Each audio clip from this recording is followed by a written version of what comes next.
নূহ আলাইহিস সালামের 4টে বেটা ছিল, 4টে সন্তান। একটা সন্তানের নাম হাম, সাম, ইয়াফেস এবং কেনান। আবার বলি হাম, সাম, ইয়াফেস এবং কেনান। এই হাম এবং সাম, কেনান কাফের হয়ে মারা গেল, মহাপ্লাবনে ডুবে মারা গেল। আর একটা সন্তানের নাম ইয়াফেস। এই ইয়াফেসের বংশধর হলো ইয়াজুজ মাজুজ। ইয়াজুজ মাজুজের দৈর্ঘ্য হবে 120 গজ, বড় বড় লম্বা, খুব বড় বড় জোয়ান মধ্য হবে, খুব বিভৎস হবে তারা। তাদের চুল দাড়িগুলি থাকবে লাল আর কালো, আমাদের চুল দাড়ি লাল আর সাদা। আর ইয়াজুজ মাজুজের চুল দাড়ি থাকবে লাল আর কালো, তাদের চেহারা হবে বিভৎস, সুঠাম দেহের, বিরাট বড় শক্তিশালী। তারা পৃথিবীতে যখন আসবে, ঈসা আলাইহিস সালাতু ওয়াস সালাম যখন দুনিয়াতে আসবেন, পৃথিবীর কিয়ামতের আগে দুনিয়াতে আসবেন, ভূমধ্য সাগর, আরব সাগর থেকে শুরু করে পৃথিবীর বড় বড় সাগরের পানিগুলি তারা খেয়ে শেষ করে ফেলে দিবে। এত পরিমাণে তারা হবে, এত শক্তিশালী তারা হবে, পৃথিবীর মানুষ মেরে মেরে একবারে মিসমার করে দিবে। সেই দিন শুধু পাক্কা ইমানদার ছাড়া আর কেউ বাঁচবে না। একসাথে বলবেন আল্লাহু আকবার। না না, আরো জোরে বলেন আল্লাহু আকবার। মক্কা মদিনায় তারা ঢোকার সুযোগ পাবে না। আরো জোরে বলবেন আল্লাহু আকবার। দাজ্জাল মক্কা মদিনায় ঢুকতে পারবে না। সেই দিন পাক্কা ইমানদার ছাড়া আর কেউ বাঁচতে পারবে না। সেই ইয়াজুজ মাজুজ পৃথিবীতে আসতো, মাঝে মধ্যে আক্রমণ করতো, মানুষ মেরে ফেলতো। লোকেরা বলল, বাদশা জুলকারনাইন, আপনি দয়া করে আমাদের জন্য ওই মানুষগুলি থেকে বাঁচান, যারা বিভৎস এবং খুবই জালিম, যারা জুলুম করে, অন্যায় করে। এই জন্য পৃথিবীতে যারা জুলুম করে, অন্যায় করে, তারা ইয়াজুজ মাজুজের বংশধর। তাদের রক্তের মধ্যে ইয়াজুজ মাজুজের রক্ত আছে। এরা নিকৃষ্ট, আল্লাহ জুলুম বাসকে পছন্দ করে না। জুলুম অবশ্যই ধ্বংস হয়ে যাবে, ন্যায় পৃথিবীতে প্রতিষ্ঠিত হবে। কথা বলেন ঠিক কিনা? ফিলিস্তিন আবার বিজয় হবে। কথা বলেন ঠিক কিনা? ইসরায়েলের পণ্য কোকা কোলা, পেপসি, এই ফান্টা, তারপরে আরো কিছু কিছু প্রোডাক্ট আছে, তারপরে Nestle company, Nestle coffee toffee খান, এই ইসরায়েলের পণ্য, এগুলি খাবেন না, কিনবেন না, এগুলি বয়কট করবেন। পেপসি, কোকা কোলা, নেসলে কোম্পানির পণ্যগুলি, এই যে যারা জানেন না এখন জানতেছেন, এগুলি কিনবেন না, এটি ইসরায়েলের প্রোডাক্ট। আপনি 1 টাকা দিয়ে যদি কিনেন তাহলে বুঝলেন আপনি ফিলিস্তিনের ভাইয়ের বুকে গুলি করছেন, আপনি জুলুমে সাহায্য করছেন। হ্যাঁ, কি কথা কন না কেন? জোরে বলেন। কষ্ট হচ্ছে আপনাদের? তাহলে একসাথে জোরে বলেন আল্লাহু আকবার। আমাদেরকে ন্যায়ের পথে থাকতে হবে। কথা বলেন ঠিক কিনা? হকের পথে থাকতে হবে। আল্লাহ কবুল করুক, বলেন আমিন। বন্ধু আমার, বাদশা জুলকারনাইন বললেন, ঠিক আছে, আমি প্রাচীর নির্মাণ করে দেব। সেই দিন তিনি যে পাহাড়ের, 2 পাহাড়ের মাঝখান দিয়ে বিরাট এক গিরিপথ ছিল, ওই গিরিপথ দিয়ে তারা আসতো। ওই পাহাড় বন্ধ করার জন্য ইয়াজুজ মাজুজের গিরিপথ, বাদশা জুলকারনাইন তিনি লোহা গরম করলেন এবং সীসা গরম করলেন। লোহা এবং সীসা এবং তামা গরম করে এটাকে নরম করে বিরাট বড় গর্ত খনন করে, বিরাট বড় পাহাড় উঁচু সমান এই লোহা এবং তামা দিয়ে, সীসা দিয়ে এমন শক্তিশালী একটা প্রাচীর ওই সময় নির্মাণ করে দিলেন। আর বলে দিলেন ইনশাআল্লাহ তারা বের হতে পারবে না। কিন্তু ইয়াজুজ মাজুজ প্রত্যেক দিন ওই প্রাচীরটা ভাঙার জন্য চেষ্টা করে। তারা মানব জাতির একটা অংশ, কিন্তু খুবই শক্তিশালী। ওই প্রাচীরটা ভেঙে ফেলে দেওয়ার জন্য চেষ্টা করে। সন্ধ্যা থেকে, এই সকাল থেকে সন্ধ্যা পর্যন্ত তারা চেষ্টা করে এটা ভাঙার জন্য। সন্ধ্যা যখন লাগে তখন একেবারে শেষ প্রান্তে তারা চলে আসে। ওদের যিনি রাজা আছে, এই রাজা সর্দার, সে বলে যে চলো, সন্ধ্যা লেগে গেছে, আগামীকাল আবার আমরা খুঁজবো, এই প্রাচীর ভেঙে আমরা পৃথিবীতে আক্রমণ করব। কিন্তু সকালবেলা এসে তারা দেখে পুনরায় সেই প্রাচীর আবার নির্মাণ হয়ে যায়। আল্লাহর নবী বললেন, কিয়ামতের আগে ঈসা রূহুল্লাহ আলাইহিস সালাম যখন দুনিয়াতে আসবেন, তখন ইয়াজুজ মাজুজ দুনিয়াতে আসার আর সময় আসবে। তখন ওই যিনি সর্দার থাকবে, তিনি প্রাচীর ভাঙ্গার যখন সন্ধ্যাবেলা আসবে, সন্ধ্যা আসার সময় প্রাচীর ভেঙে একেবারে শেষ প্রান্তে চলে আসবে, তখন ওই যিনি সর্দার থাকবে তিনি বলবে, চলো আমরা ফিরে যাই, কালকে সকালবেলা আবার আমরা আসবো, ইনশাআল্লাহ কালকে আমরা এটা ভেঙে ফেলবো। এত কোটি লক্ষ বছর পার হয়ে যাবে, তারা ইনশাআল্লাহ বলবে না। হাজার হাজার বছর চলে যাবে, ইনশাআল্লাহ বলবে না। কিন্তু যেই দিন ইনশাআল্লাহ বলবে, সেই দিন প্রাচীর তারা ভেঙে ফেলে দিয়ে দুনিয়ার মধ্যে তারা এত দ্রুত গতিতে ছড়ায় যাবে যে ভূমধ্য সাগরের মধ্যে কোনো পানি থাকবে না, কোনো নদীর পানি তারা অবশিষ্ট রাখবে না, সব খেয়ে দিয়ে একবারে সাবার করে দিবে। মানুষ মেরে মেরে সাফ করে ফেলবে, পৃথিবীতে বিভৎস লেগে যাবে, ইমানদার ছাড়া কেউ বাঁচতে পারবে না। সমস্ত মানুষেরা হযরতে ঈসা রূহুল্লাহ আলাইহিস সালাতু ওয়াস সালামের কাছে যাবে, ওগো আল্লাহর নবী, আপনি তো এই নবীর উম্মত হয়ে আসছেন, আপনার দোয়ার বরকত আছে, ইয়াজুজ মাজুজের অত্যাচারে আমরা ধ্বংস হয়ে যাচ্ছি, পৃথিবী নিশ্চিহ্ন হয়ে যাচ্ছে, আপনি ওদের জন্য বদদুয়া করে দেন। হযরতে ঈসা রূহুল্লাহ আল্লাহর দরবারে হাত বাড়াবেন, রাব্বি, এত বড় শক্তিশালী জাতি, যাদের সাথে যুদ্ধ করার মতো সেনাবাহিনী আমাদের নাই, আল্লাহ তুমি এই জাতিকে ধ্বংস করে দাও। দেখবেন ইসরায়েল একদিন ধ্বংস হবে, আল্লাহর দরবারে এমন একজন হাত বাড়ায় কেঁদে ফেলবে, যার হাত আমার আল্লাহ আসমান থেকে ফিরাবে না। কি কথা বলেন, ঠিক না বেঠে?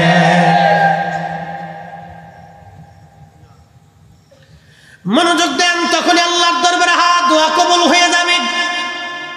ওদের ঘাড়ের উপরে এক ধরনের পোকা সৃষ্টি হবে, পোকা পোকা পোকা সৃষ্টি হবে ঘাড়ের উপরে। আমাদের ঘাড়ের এখানে দেখবেন একটা উঁচু জায়গা আছে, হাড্ডির মতো একটা জায়গা থাকে, এই জায়গাটা ওদের পোকার সৃষ্টি হবে।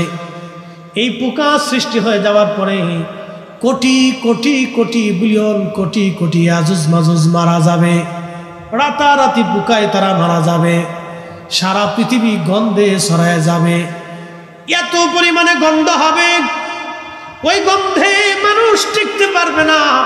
আবার তারা ঈসা রূহুল্লাহর কাছে যায়, বলবে, ওগো আল্লাহর নবী, এত দুর্গন্ধ বেঁচে থাকা দায় হয়ে গেছে, আপনি এই পচা থেকে বাঁচানোর জন্য আল্লাহর দরবারে দোয়া করে দেন। আল্লাহর নবী ঈসা রূহুল্লাহ আলাইহিস সালাম হাত তুলবে, রাব্বি, সারা পৃথিবী গন্ধে ছড়ায় গেছে, আল্লাহ আপনি পচা সরায় দেন। মুষলধারে একাধারে 7 দিন, মতান্তরে 40 দিন পর্যন্ত বৃষ্টি নামবে। আল্লাহু আকবার! না না, আরো জোরে, আরো জোরে, জোরে জোরে। বৃষ্টি কার রহমত? জোরে বলেন, কার? ওই আপনাদেরকে আল্লাহ উপকূলবাসীদেরকে কষ্ট দেয়, কিন্তু সারা বাংলাদেশের মানুষকে আল্লাহ আরাম দেয়। আপনাদের এই কষ্টের বিনিময়ে সারা বাংলাদেশে আল্লাহ আরাম দিয়ে দেয়। ফসা গলা, ময়লা, আবর্জনা, বিবর্জনা, রোগ ব্যাধি বৃষ্টির সাথে আল্লাহ ভাসায় নিয়ে চলে। 7 দিন মতান্তরে 40 দিন একাধারে আকাশ থেকে মুষলধারে বৃষ্টি হবে। ওই বৃষ্টির পানিতে ইয়াজুজ মাজুজের লাশগুলি ভাসায় ভাসায় আল্লাহ সমুদ্রে নিয়ে চলে যাবে, সারা পৃথিবী পয়জন মুক্ত হয়ে যাবে। আল্লাহ নবী বলেন, উম্মতেরা, হযরত ঈসা নবী এবং ইমাম মাহদী সারা পৃথিবীতে এইরকম ভাবে ন্যায় ইনসাফ প্রতিষ্ঠিত করবে। কোনো সুদ থাকবে না, ঘুষ থাকবে না, কারো জমিন অন্যায়ভাবে দখল করবে না, হত্যা হবে না, কারো মাথায় বাড়ি মারবে না, কারো অন্যায়ভাবে ঘুষি দেবে না, কারো জমিন কেড়ে নেবে না, কারো মেয়ে নিয়ে কেউ পালিয়ে যাবে না, কারো ইজ্জতে কেউ হাত দেবে না, কাউকে বকা দিবে না, কাউকে গালি দিবে না। এই অন্যায় জুলুম পৃথিবী থেকে নিশ্চিহ্ন হয়ে যাবে, মিসমার হয়ে যাবে সেই দিন। এমনকি কোনো পশুর সাথে সেই দিন জুলুম করবে না। আল্লাহ নবী বললেন, সেই সময় আল্লাহর জমিন আল্লাহ এত পরিমাণে নিয়ামত দিবে, এত পরিমাণে আল্লাহ বরকত দিবে যে একটা আনারের ফল দিয়া সারা গ্রামের মানুষকে শেষ করতে পারবে না। একটা গাভীর দুধ দিয়া সারা গ্রামের মানুষ খাবে, কিন্তু গাভীর দুধ সেই দিন শেষ হবে না। একবার জোরে বলা যাবে কি মারহাবা? বুঝতে অসুবিধা হয়? এই নিয়ামতটা একটা কারণে হবে, ন্যায়ের কারণে। আমাদের বাংলাদেশের মানুষের তকদির চেঞ্জ হয় না কেন জানেন? ন্যায় নাই। কি কথা বল না কেন? মামলা যে করে সে অর্ধেক মিথ্যা লেখে, অর্ধেক সত্য লেখে। মামলা করার আগে উকিলের কাছে যা পরামর্শ করে যে কিভাবে মামলা সাজাইলে মামলাটা জটিল হবে। মামলার শুরুটাই হয় মিথ্যা দিয়ে। বাংলাদেশের 100% মামলা 99% মামলা মিথ্যা। আমি কিন্তু খারাপ বলিনি, ডোন্ট নো, খারাপ নিবেন। মামলার শুরুটা হয় মিথ্যা দিয়ে, তখন প্রশাসন চিন্তা করে এটার স্টার্ট হয়েছে মিথ্যা দিয়ে, এটা শেষও হবে মিথ্যা দিয়ে। এই জন্য সবাই কয় খালি মাল নিয়ে আসে।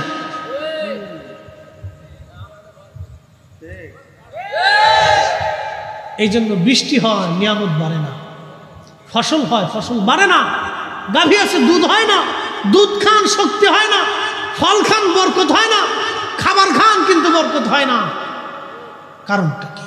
শুধু অন্যায়ের কারণে। এত পরিমাণে হয়েছে, সাক্ষ্য দিতে যায় যে সেও মিথ্যা বলে, নামাজ পড়ে মিথ্যা সাক্ষ্য দিচ্ছে। কি কথা বলা আছে না? নামাজ পড়ে মসজিদ থেকে বের হয়ে যাইয়া সমাজে কি লিখবেন? এই সমস্ত অন্যায়ের কারণে আমাদের জন্য আল্লাহ রহমত কমে যাচ্ছে। আপনি আমেরিকার দিকে তাকান, অ্যাটেনশন, মনে কিছু নিয়েন না।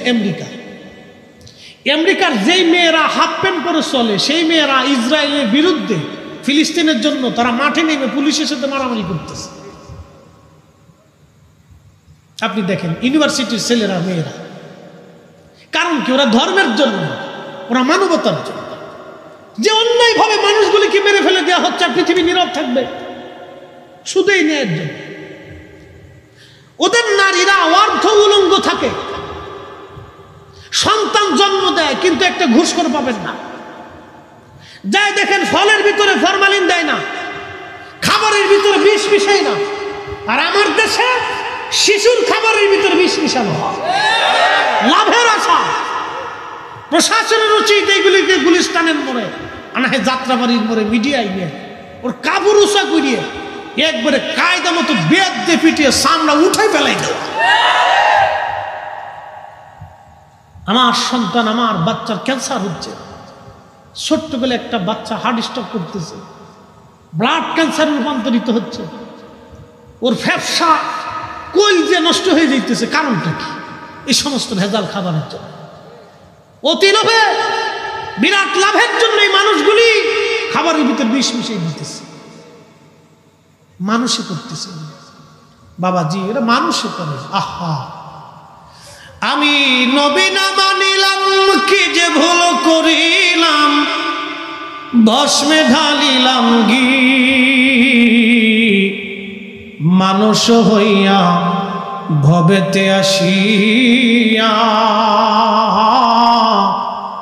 মানুষের করিলাম কি। মানুষ হইয়া ভবেতে আসিয়া, মানুষের করিলাম কি। মানুষ মানুষকে হত্যা করে। একটা ছোট্ট শিশু মেয়ে মানুষ থেকে নিরাপদ করে। এই আপনার মেয়েটাকে, 6 বছরের মেয়েটাকে রাস্তায় ছেড়ে দিয়ে রাতে ঘুমাতে পারবেন? কিসের ভয়? শিয়ালে নিবে না, কুত্তায় নিবে না, ওরা মানুষই নিয়ে যাবে। তার মানে অর্থ হচ্ছে আমরা পশু পাখি, শিয়াল কুত্তার চাইতেও নিকৃষ্ট হয়ে গেছি। আমরা মানুষ নামের মানুষ কলঙ্ক হয়েছি, মানুষ নামের মানুষ হতে পারি নাই। কথা বলেন ঠিক না?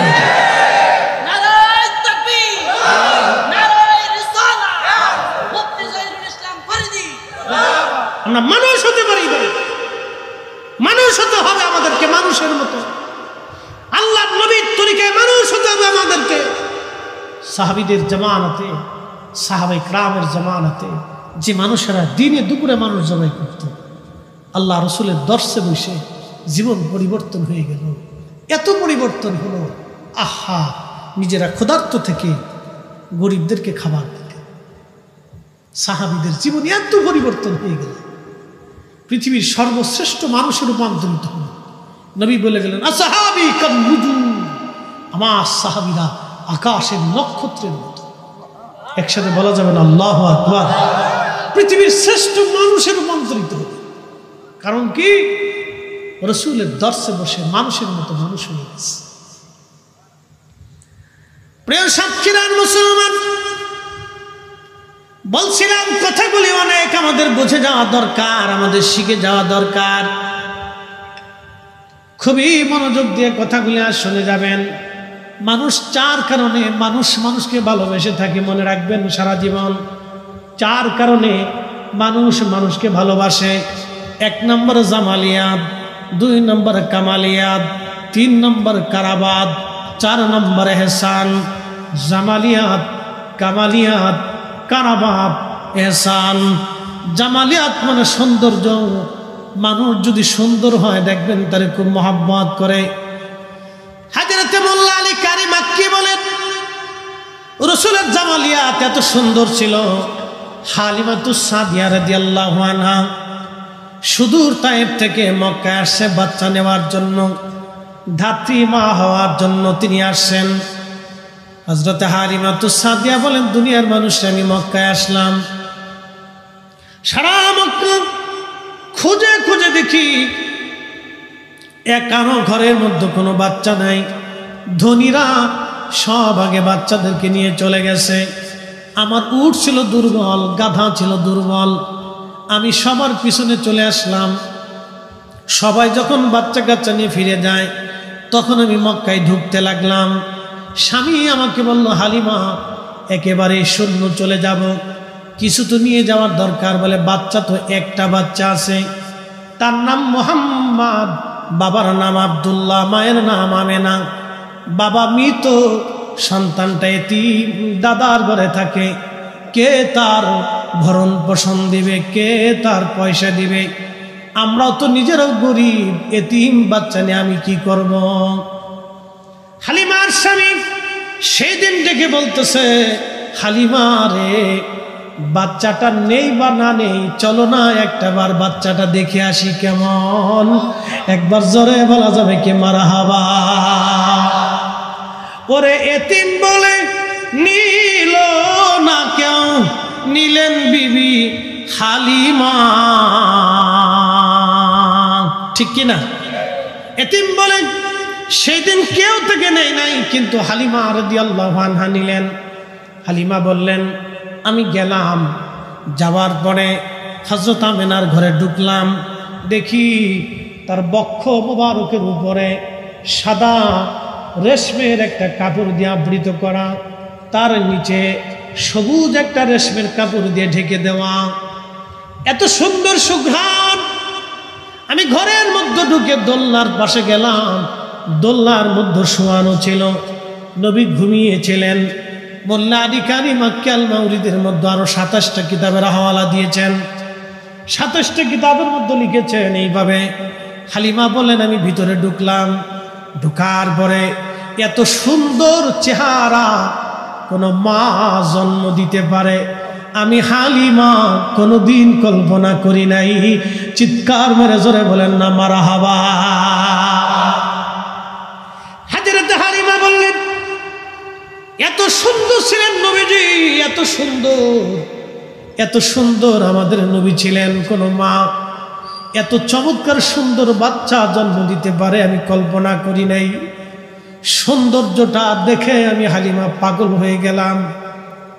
ঘুম থেকে জাগানোর জন্য আমি বুকের উপর থেকে রেশমের কাপড় সরাইয়া প্রিয় নবীজির নরম সব বক্ষ মোবারকে আমার হাত দিয়ে আলতো আলতো করে আমি মেসেজ করতেছিলাম। আল্লাহর নবীর ঘুম ভেঙে গেল। আমার চেহারার দিকে তাকাইয়া নবীজি মুস্কি হাসি দিয়ে ফেললেন। ওই হাসি এত সুন্দর, হালিমা বললেন, দুনিয়ার মানুষ আমি পাগল হয়ে গেলাম। এত সুন্দর হাসি, আমি পাগল হয়ে গেলাম। আল্লাহু আকবার। হালিমা বলতেছেন, দুনিয়ার মানুষ শোনো, আমি সুন্দর চেহারার দিকে তাকায় রইলাম। পবিত্র জুলফি মুবারক, এই যে আপনারা ভুরু দেখেন, এই জুলফি মুবারকের মাঝখানের যে কপালের অংশ, এই অংশ থেকে একটা নূর মুবারক বের হইয়া খিলালাস সামা মধ্য আকাশ পর্যন্ত এই নূর চলে গেল। আমি হালিমা এই নূর মুবারকের দিকে তাকাইয়া, আল্লাহর নবীর দিকে তাকাইয়া বিমোহিত হয়ে দেখতে লাগলাম। একবার জোরে বলা যাবে কি আল্লাহু আকবার। 450 বছর আগের মক্কার ইমাম তিনি লিখতেছেন, খিলাল সামা, মধ্য আকাশ পর্যন্ত নূর চলে গেল। হালিমাতু সাদিয়া বলতেছেন, আমি আশ্চর্য হয়ে তাকিয়ে দেখতে লাগলাম। পরে জুলফি মুবারকের মাঝখানে চুমা লাগাইলাম। চুমা লাগাই আমি কোলের মধ্যে নিলাম। কোলের ভিতরে নেওয়ার সাথে সাথে আমার এত রহমত আল্লাহ আমার শরীরে দিয়ে দিল। আমি দুর্বল ছিলাম, ক্ষীণ ছিলাম। নবী কোলে আসার সাথে সাথে আল্লাহ আমার সবল বানাই দিল। আমার উট লাফাইতে লাগলো, লাফাইয়া দৌড়াইয়া আমার উট কাবা শরীফের সামনে দিয়ে সেজদায় পড়ে গেল। না একসাথে বলেন আল্লাহু আকবার, আরো জোরে বলেন আল্লাহু আকবার। ওরে বনের যত পশু গান ভক্তি করতই দুই চরণ, মেঘমালা ছায়া দিত গায় গো নবীজি, গোলামেরে দেখা দিবেননি, কাঙ্গালেরে দেখা দিবেননি ওগো নবীজি, গোলামেরে দেখা দিবেননি। হযরত হালিমা বললেন, উট দূরে যায় কাবার সামনে সিজদার মধ্যে পড়ে গেল নবী পাইয়া। এরপরে আমি গাধার উপরে চললাম। আমি আমার রসুলকে কোলের মধ্যে নিলাম। সাইয়্যিদা আমেনা রাদিয়াল্লাহু আনহা তিনি আমাকে মুহাম্মদ আমিনকে কোলের মধ্যে দিয়া বলেন, হালিমা তুমি জানো আমার সন্তানের শান কি? হালিমা আমার সন্তান সম্পর্কে তোমার তেমন কোনো ধারণা নাই। হালিমা আমি তার মা। শোনো রে হালিমা, আমার এই সন্তানের নাম আমি রাখি নাই। আমি ঘুমিয়ে থাকতাম, আমার পেটের মধ্যে কোনো বাচ্চা ছিল আমি বুঝতাম না, আমার পেটের মধ্যে কোনো সন্তান আছে আমি জানতাম না। স্বপ্নের ঘরে কে জানি মাঝে মধ্যে সে বলতো, আমেনা রে তুমি বড় ভাগ্যবতী, তোমার উদরে আখিরি নবী রাহমাতুল লিল আলামিন তশরিফ রেখেছেন। চিৎকার মেরে জোরে বলেন না মারহাবা, আল্লাহু আকবার। হযরত হালিমা রে আমার এই সন্তান স্বপ্নের যুগে এসে আমার এই ফেরেশতা বলে যায়, তো আমেনা রে এ নবীর নাম হবে মুহাম্মদ, জমিনে মুহাম্মদ, আসমানে মুহাম্মদ, জমিনে আহমদ, আসমানে আহমদ। একবার জোরে বলা যাবে কি মারহাবা। আল্লাহুম্মা সাল্লি আলা সাইয়্যিদিনা মাওলানা মুহাম্মদ আলি সাইয়্যিদিনা মুহাম্মদ। কথা লম্বা বাড়াবো না, এটার নাম হলো জামালিয়াত। জামালিয়াত 2 নম্বরটা হলো কামালিয়াত। ওই যে উট নবী চিনে ফেলল, নবীর কামালিয়াত। আল্লাহু আকবার। কামালিয়াতের কারণে মানুষ মানুষকে ভালোবাসে। এই যে আপনারা হযরত আবু বকর সিদ্দিক ফুরফুরাবি রাহমাতুল্লাহ আলাইহিকে কেন ভালোবাসেন? উনি কামিল ছিলেন, আল্লাহর ওলি ছিলেন। গুনারগর কাটিকে কেন ভালোবাসেন? নলতা শরীফের হুজুর কেবলাকে কেন ভালোবাসেন? শাহজালালকে কেন ভালোবাসেন? খানজাহান আলীকে কেন ভালোবাসেন?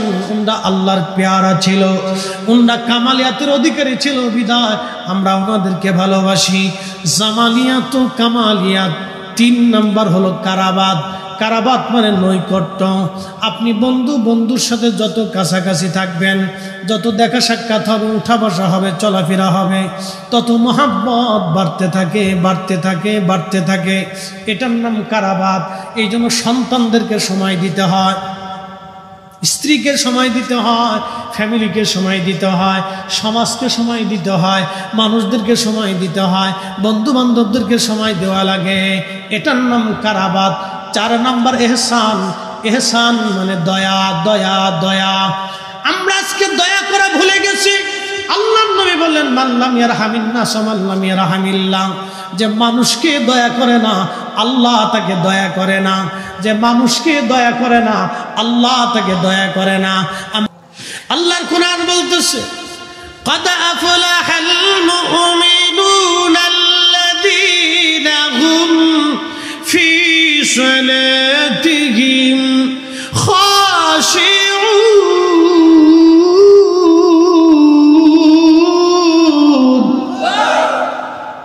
কোরআন শরীফ ভালো লাগে?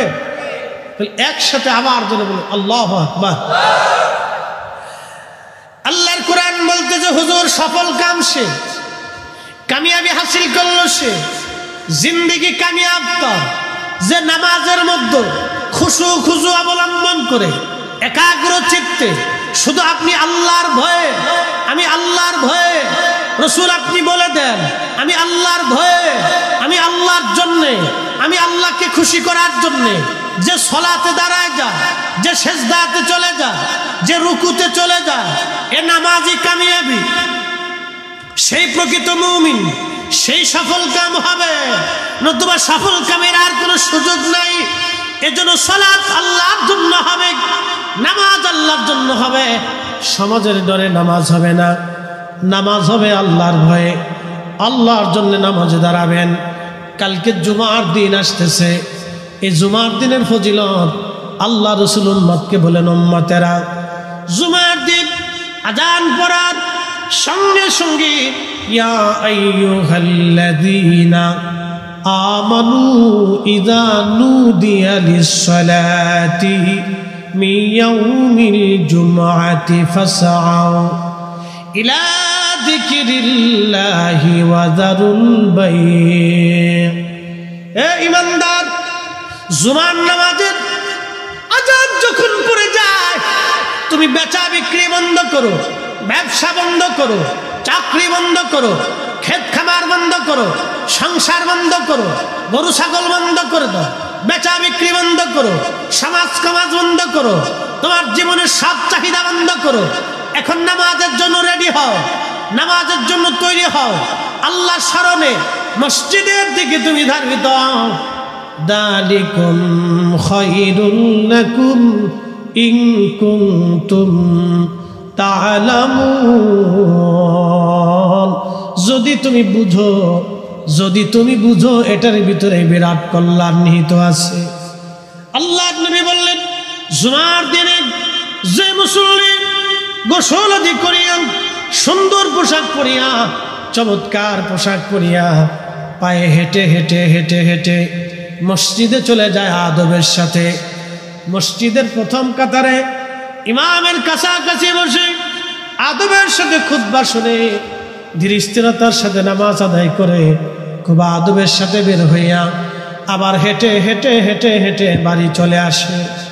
সুনান তিরমিজি দেখ বিশুদ্ধ সনদে আল্লাহর নবী বললেন উম্মতেরা শুনে নাও, প্রত্যেক কদমে কদমে আমার আল্লাহ 1 বছরের নফল রোজা এবং নফল নামাজ 1 বছর একটানা করলে যে নেকি হয়, প্রত্যেক কদমে কদমে আল্লাহ ওই জুমার মুসল্লির কদমে কদমে আল্লাহ নেকি লিখে দেয়। না না, আরো জোরে বলেন আল্লাহু আকবার।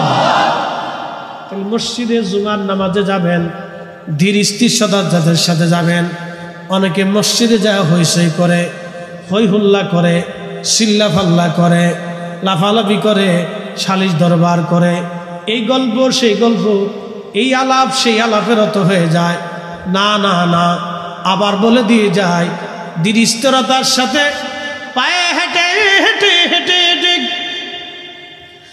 আদবের সাথে ইমামের কাছাকাছি বসে খুতবা শুনবে, ধীর স্থিরতার সাথে নামাজ আদায় করবে ভদ্রচিতভাবে, আবার পায়ে হেঁটে হেঁটে হেঁটে হেঁটে বাড়িতে চলে আসবে। আল্লাহর নবী বললেন প্রত্যেক কদমে কদমে 1 বছরের নফল রোজা এবং নফল নামাজ পড়লে যে নেকি হয়, আল্লাহ বান্দার আমল নামা সেই নেকি লিখে দিবে।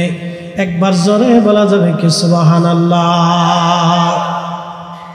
আজকে আপনি মাহফিলে আছেন, আমি ফরিদি সাহেব মাহফিলে আছি, বাড়ি পর্যন্ত যাওয়ার সুযোগ নাও আসতে পারে, সুযোগ নাও আসতে পারে। আজকে যদি আমি মারা যাই, কালকে মাগরিবের আগে আমার আপনার দাফন হবে, সবাই বলবে সন্ধ্যার আগেই দাফন করে দাও। তারপর আর একটা কথা আছে, বিজ্ঞানের গবেষণায় 24 ঘন্টা পরে প্রত্যেক মানুষের পায়খানার রাস্তা দিয়ে একটা পোকা বের হইয়া তামাম শরীরের মধ্যে ছড়ায় যায়। ওই পোকাটা খালি চোখে দেখা যায় না, ওই পোকাটা সমস্ত শরীরের মধ্যে ছড়ায় যায়। 24 ঘন্টায় কিন্তু মানুষের শরীর পচে না। ওই পোকাটা পায়খানার রাস্তা থেকে বের হয়ে আসে, পেটের ভিতর থেকে সারা শরীরের মধ্যে ছড়ায়া পচা দুর্গন্ধ, বিশ্রী দুর্গন্ধ মানুষের মধ্যে ছড়ায় যায়। যেই প্রাণের স্ত্রীর জন্য আপনি সুদ খাইলেন, ঘুষ খাইলেন, অন্যায় করলেন, সেই স্ত্রীও তাড়াতাড়ি বলবে দাফন করে দেন, গন্ধ গন্ধ ছড়ায় গেছে। গন্ধ ছড়াইছে যে সন্তানের জন্য হারাম খাইছে, ওই সন্তান বলবে গন্ধ, বাবারে তাড়াতাড়ি কবরে দিয়ে দেন। আল্লাহর কসম, এটাই ছিল সত্য মানুষের জীবন। আহা, মানুষ যদি বুঝতো তার রাব যে তার আপন, তার রসুল যে তার আপন, মানুষ যদি বুঝতো তার রাব আপন, তার রসুল আপন, সৃষ্টি তার কে মানুষের কেউ আপন হয় না, সব পর হয়ে যায়। আল্লাহর কোরআন বলতেছে, ইয়া আইয়ুহাল্লাযীনা আমানু লা তুলহিকুম আমওয়ালুকুম ওয়ালা আওলাদুকুম আন যিকরিল্লাহ।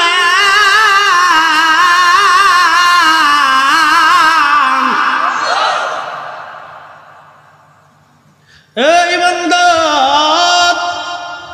সন্তানের প্রেমিক, সন্তানের মোহে, সম্পদের প্রেমে পড়ে আমি খোদা থেকে, আমি মালিক, আমি আল্লাহর জিকির থেকে তুমি জুদা হইও না।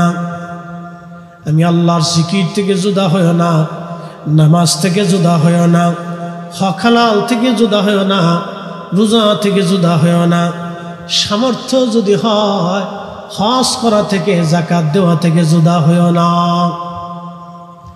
وَإِذَا تُلِيَتْ عَلَيْهِمْ آيَاتُهُ زَادَتْهُمْ إِيمَانًا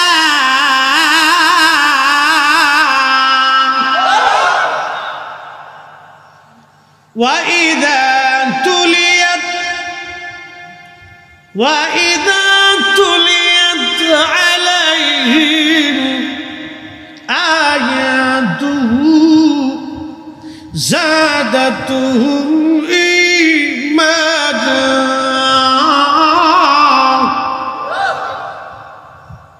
কোরআন বলতেছে তারা মুমিন যখন তাদের অন্তরে আল্লাহর স্মরণ, কোরআনের আয়াতগুলি তেলাওয়াত করা হয়, যারা মুমিন তাদের অন্তরে ঈমান বেড়ে যায়, ভালো লাগে, ভালো লাগে, ভালো লাগে, আরো শুনতে তাদের মন চায়।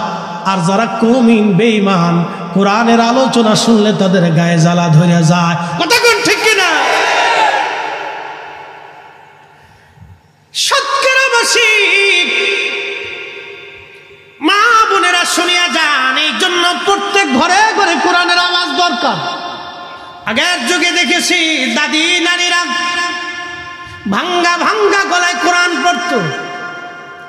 অত বিশুদ্ধ ছিল না, কিন্তু ভাঙ্গা ভাঙ্গা গলায় কোরআন পড়তো। যদিও এত বিশুদ্ধ ছিল না, কিন্তু ইখলাস ছিল অন্তরের মধ্যে। এত বেশি ইখলাস ছিল, তারা প্রত্যেক দিন সকালবেলা কোরআনের আওয়াজ দিত। প্রত্যেক ঘরে যদি সূরা বাকারা তেলাওয়াত হয়, মনে রাখবেন সূরা বাকারা প্রত্যেক ঘরে যদি তেলাওয়াত হয়, ওই ঘরে জিন, ভূত, প্রেত, শয়তান, বদমাশ, বালা মুসিবত ওই ঘরের ভিতরে প্রবেশ করতে পারে না। একবার জোরে বলা যাবে কি মারহাবা। সূরা বাকারার ফজিলতে আসছে। সূরার নাম কি? জোরে বলেন, জোরে বলেন, জোরে জোরে। সূরা বাকারা আলিফ লাম মিম যালিকাল কিতাবু লা রাইবা ফীহি হুদাল লিল মুত্তাকিন الذين يؤمنون بالغيب ويقيمون الصلاة ومما رزقناهم ينفقون والذين يؤمنون بما أنزل إليك وما أنزل من قبلك وبالآخرة هم يوقنون সূরা বাকারা যদি কেউ তেলাওয়াত করে জিন ভূত শয়তান তার ঘরের মধ্যে আসবে না, বালা আসবে না। সহিহ বুখারী শরীফের ভিতরে ফাজাইলুল কুরআনের ভিতরে এসেছে, আল্লাহর নবীর সাহাবী আবু হুরায়রা রাদিয়াল্লাহু আনহু বলেন, আল্লাহর নবী আমাকে বললেন, আবু হুরায়রা বাইতুল মাল তুমি পাহারা দেবা। আবু হুরায়রা বললেন, আমি বাইতুল মাল পাহারা দেওয়ার জন্য রাত্রিবেলা বসে আছি, এমন সময় দেখি বাইতুল মালে একটা চোর আসছে। এই যে আপনারা আমরা যারা হাজি হজ করতে যাব, মাস্টার সাহেব জানে হজের সময় মক্কায়ও চুরি হয়।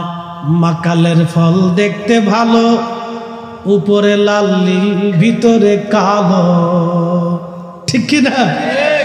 মাকালের ফল দেখতে ভালো, উপরে লাল নীল ভিতরে কালো।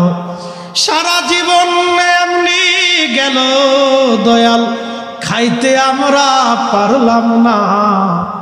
যার ভিতরে নাই রসুলের প্রেম, তার সাথে ভাব কইর না। কথা বলেন, যার ভিতরে নাই কোরআনের প্রেম, তার সাথে ভাব কইর না। মাকালের ফলের অভাব নাই, নামে মুসলমান, কাজে নাই। কি কথা কর না কেন, ঠিক কিনা? মসজিদে এখনো জুতা চুরি হয়, কারা করে? অথচ আমরা মুসলিম মুসলিম মুসলিম মুসলিম, যারা জীবন দিয়েছে মিথ্যা বলে নাই, মুসলিম যারা কুফফারদের সামনে হাসতে হাসতে জীবন দিয়েছে, কাফেরের কাছে মাথা নত করে নাই। আমরা মুসলিম, ফিলিস্তিনের মুসলমানেরা হাসতে হাসতে জীবন দিয়ে দেয়, ইসরায়েলের কাছে মাথা নত করে নাই। কথা বলেন ঠিক কিনা? প্রিয় মুসলমান আমার, খুব মনোযোগ দিয়ে, 30 থেকে 40 হাজার মুসলমান ফিলিস্তিনে আজ শহীদ হয়ে গেছে। ও যুবকরা, মা বোনেরা শুনে যান, ফিলিস্তিনের নারীদের দিকে আপনি তাকান, মা বোনেরা ফিলিস্তিনের নারীর দিকে আপনি তাকান। মা সন্তান মরে গেছে কোলের মধ্যে, ছিন্ন বিচ্ছিন্ন সন্তানের লাশ, কিন্তু মা হেজাব ছেড়ে দেয় নাই। ভাইয়ের লাশ সামনে নিয়ে বসে আছে, বোন হেজাব ছাড়ে নাই। বাবার লাশ সামনে নিয়ে ছিন্ন ভিন্ন লাশ, রক্ত মাখা, হাত নাই, পা নাই, চোখ নাই, লাশ। সন্তান মেয়ে বসে আছে, কিন্তু বোরকা ছাড়ে নাই। স্বামীর লাশ স্ত্রীর সামনে নিয়ে বসে আছে, বোরকা ছাড়ে নাই। নারী, ফিলিস্তিন থেকে তুমি শিক্ষা নাও, ফিলিস্তিনের নারী থেকে তুমি শিক্ষা নাও। পর্দা কে করে করতে হয়? ওরা জীবন দেয়, বোরকা ছাড়ে না। ওরা জীবন দেয়, বোরকা ছাড়ে না। ওরা জীবন দেয়, হেজাব ছাড়ে না। আর আমার দেশের নারীরা সুখের মধ্যে তারা হেজাব পরে না। কি কথা কন না কেন? রাস্তায় যদি দেখবেন চটপটি হাউস, ফুচকা হাউস, জায়গায় জায়গায় রেস্টুরেন্ট হয়েছে, আমি মনে করছি রেস্টুরেন্ট না, এগুলো বেহাপনার নিবৃত জায়গা। কালকে নরসিংদী চরে গেলাম, যে চরে রাস্তা ছিল না, সরকার রাস্তা করে দিয়েছে। ব্রিজ পার হয়ে যাওয়ার পরে চর এলাকা, দুই পাশ দিয়ে বিরাট বড় বড় রেস্টুরেন্ট পার্ক হয়ে গেছে। মুসল্লিরা বলল, হুজুর প্রত্যেক দিন বিকেল বেলা হাজার হাজার নারী পুরুষ, যুবক আর যুবতী, বুড়া মানুষ তো আর যায় না, একসের যুবক আর যুবতী, ফুচকা হাউস, রেস্টুরেন্ট, এটা সেটা। আহা, কি বলবো, মনে হয় এটা ইউরোপের মতো হয়ে গেছে।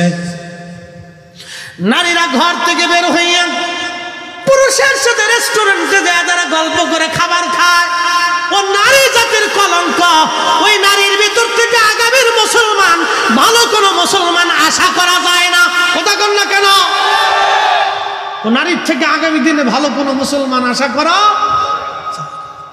এই জন্য ফিলিস্তিনের নারীর সন্তান হওয়ার পরে যুদ্ধ করে মরে যায়, কিন্তু মিথ্যার কাছে মাথা নত করে না। তো ছোট্ট বাচ্চাকে জিজ্ঞেস করেন কেমন আছো, বলে আলহামদুলিল্লাহ। কি অবস্থায় আছো, বলে হাসবুনাল্লাহু নি'মাল ওয়াকিল নি'মাল মাওলা ওয়া নি'মান নাসীর। আহা, জবাব শুনলে প্রত্যেকটা শরীরের লোম খাড়াই যায়। বলে কি বাচ্চা, কত দেহমান মিসমার করে দিয়েছে বোমা মেরে মেরে। প্রত্যেকটা বিল্ডিং এ 2-4টি করে বোমা মারছে। একটা আবাদী শহর আজকে অনাবাদী করে দেওয়া হয়েছে, মাইলের পর মাইল শুধু কালো আর কালো, পারদ আর পারদ, বারদ আর বারদ। ধ্বংসস্তূপের মধ্য থেকেই তারা আল্লাহকে সেজদা দিচ্ছে। একটা বাচ্চাকে জিজ্ঞেস করা হলো, বলে ফ্যামিলির সবাই শহীদ হয়ে গেছে, শুধু আমি বেঁচে আছি। একটা বাবা মিষ্টি খাওয়াচ্ছে, মিষ্টি নাই তো চকলেট খাওয়াইছে সবাইকে। জিজ্ঞেস করা হলো, তুমি চকলেট খাওয়াচ্ছ কেন? বলে আমার ফ্যামিলি সব শহীদ হয়ে গেছে, আমার প্রত্যেকটা সন্তান শহীদ হয়ে গেছে, আমি খুশিতে মিষ্টি খাওয়াচ্ছি যে তারা জান্নাতে চলে গেছে, তারা জান্নাতে চলে গেছে, আমি খুশিতে মিষ্টি খাওয়াচ্ছি। পৃথিবীর সর্বশ্রেষ্ঠ জুলুম আজকে ফিলিস্তিনে হচ্ছে। পৃথিবীর নিকৃষ্ট জুলুম আজ ফিলিস্তিনের ভূখণ্ডে হচ্ছে। আপনি কল্পনা করতে পারবেন না। আমরা যখন আমাদের বাচ্চাদেরকে আদর করি, তখন ফিলিস্তিনের মায়েরা তার সন্তানদের মুখে খাবার দিতে পারে। পৃথিবীর বড় বড় বিবেকগুলি আজ নিঃসুপ, পৃথিবীর বড় বড় সেনাবাহিনীগুলি আজ নিঃসুপ, পৃথিবীর বড় বড় আমির উমরারা আজ নিঃসুপ। ওই জমিনে সাইয়েদনা ইব্রাহিম আলাইহিস সালাম যিনি ঘুমিয়েছেন, তিনি সেই খোদার খলিল, যিনি পৃথিবীর সবচেয়ে নিকৃষ্ট কুফফার বাচ্চা নমরুদের সামনে দৃঢ় চিত্তে দাঁড়িয়েছিলেন, মাথা নত করেন নাই, তাওহীদ রুবুবিয়তের দিকে তাকায়া আল্লাহর একত্ববাদের ঘোষণা তিনি দিয়েছিলেন। তিনি আমাদের মিল্লাতের বাবা ইব্রাহিম, সাইয়েদুনা ইব্রাহিম আলাইহিস সালাম ওই জমিনে ঘুমানো, ওই জমিনে ঘুমিয়ে আছেন। ওই ফিলিস্তিনিরা সাইয়েদুনা ইব্রাহিম আলাইহিস সালামের বংশধর। তারা হযরত ইব্রাহিম আলাইহিস সালামের দুইজন বিবি, একজন আম্মাজান সারা আর একজন হযরত আম্মাজান হাজরা। আম্মাজান হাজরার বংশধর বর্তমানে মক্কায়, আর আম্মাজান সারার বংশধর বর্তমান ফিলিস্তিন। আম্মাজান সারার সন্তান হযরত ইসহাক, হযরত ইসহাকের সন্তান হযরত ইয়াকুব আলাইহিস সালাম। ইয়াকুব আলাইহিস সালামের বংশধরদেরকে বনি ইসরাইল বলা হয়। বর্তমানে যারা ইসরাইল, তারা কিন্তু অরিজিনাল বনি ইসরাইল না। আল্লাহ সাইয়েদনা ইব্রাহিম আলাইহিস সালামের বংশধর, তারা বর্তমান ফিলিস্তিনিরা। বিরাট বড় প্রতাপশালী বাচ্চা, সারা পৃথিবীর বাচ্চা নমরুদ। সেই দিন ইব্রাহিম আলাইহিস সালামকে সামনে নিয়ে বলেন, ইব্রাহিম তুমি কোন খোদার ইবাদত করো? বলে আমি এক আল্লাহর ইবাদত করি। বলে ইব্রাহিম তোমার খোদার ক্ষমতা কি? বলে আমার খোদার ক্ষমতা আমি তোকে জিন্দা করেন, জিন্দাকে মৃত বানান। তুখরিজুল হাইয়া মিনাল মাইয়িতি ওয়া তুখরিজুল মাইয়িতা মিনাল হাই। আমার মালিকের ক্ষমতা হচ্ছে, আমার মালিক আমার আল্লাহ জিন্দা থেকে মরা বের করেন, মরা থেকে আমার আল্লাহ জিন্দা বের করেন, আমার মালিকের সেই ক্ষমতা। নমরুদ ডাক দে বলে, ইব্রাহিম ওই ক্ষমতা তো আমারও আছে। জেলার জেলখানা থেকে একটা আসামি ধরে নিয়ে আসে, একবারে নিরাপরাধ, একবারে নিরাপরাধ, যার কোনো অপরাধ নাই কিন্তু জেলখানায় আছে। ধরে নিয়ে এসে নমরুদ তাকে হত্যা করে ফেললো।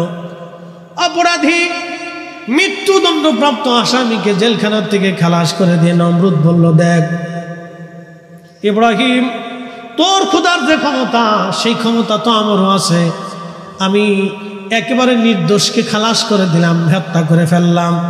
আর আসামিকে আমি হত্যা করে খালাস করে দিলাম। দেখতো আমি বাঁচাই দিলাম, যেটা বাঁচবে এটা মেরে ফেললাম, ওই ক্ষমতা তো আমারও আছে। আল্লাহর খলিল দেখলেন এটা তো বেহায়া, এই বলদের সাথে তর্ক করা বৃথা। ডাক দেয়া বলে, নমরুদ রে, আমার খোদার আর একটা ক্ষমতা আছে। বলে, কি ক্ষমতা বলো? আমার খোদা প্রত্যেক দিন পূর্বাকাশ থেকে সূর্য উঠাইয়া পশ্চিমে ডুবায় দেয়। তোর যদি ক্ষমতা থাকে নমরুদ, পশ্চিম থেকে সূর্য থেকে উঠাইয়া পূর্ব দিকে ডুবায় দে দেখি। নমরুদ ডাক দিয়ে বলল, না, এটা তো সম্ভব হবে না। নমরুদ জানে সূর্য পশ্চিম থেকে পূর্ব দিকে উঠানোর কোনো সুযোগ নমরুদের নাই। ওই দিন সারা পৃথিবীর বাচ্চা ছিল নমরুদ। পৃথিবীর মধ্যে 4 জনকে আল্লাহ তামাম পৃথিবীর বাদশাহী দিয়েছেন। কিয়ামত পর্যন্ত আর কাউকে পৃথিবীর বাদশাহী আল্লাহ দিবেন না। 1 নম্বর হযরতে সুলাইমান আলাইহিস সালাম সারা পৃথিবীর বাদশা ছিলেন। 2 নম্বর বাদশা জুলকারনাইন। আহা, আল্লাহু আকবার। তিনি সাইয়্যিদুনা ইব্রাহিম আলাইহিস সালামের কাছে কালেমা পড়েছিলেন। বাদশা জুলকারনাইনকে আল্লাহ তামাম পৃথিবীর বাদশাহী দিয়েছিলেন। তিনি হযরত ইব্রাহিম আলাইহিস সালামের কাছে কালেমা পড়েছিলেন। পৃথিবীর এমন কোন ইঞ্চি মাটি নাই, পৃথিবীর সূর্য ডুবে যেখানে অস্ত যায়, সমুদ্রের যেখানে সূর্য অস্ত যায়, সেই পর্যন্ত বাদশা জুলকারনাইন সফর করেছিলেন। যেখান থেকে সূর্য উদিত হয় সেইখান পর্যন্ত বাদশা জুলকারনাইন গিয়েছিলেন। একবার জোরে বলা যাবে কি আল্লাহু আকবার। তেলের গাড়ি তেলে চলে,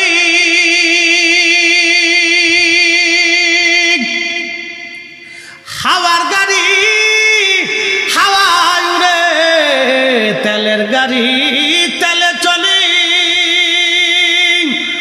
হাওয়ার গাড়ি হাওয়ায় উড়ে। বিনা তেলে চালায় গাড়ি নবী সুলাইমান। আমরা সেই মুসলমান, আমরা সেই মুসলমান।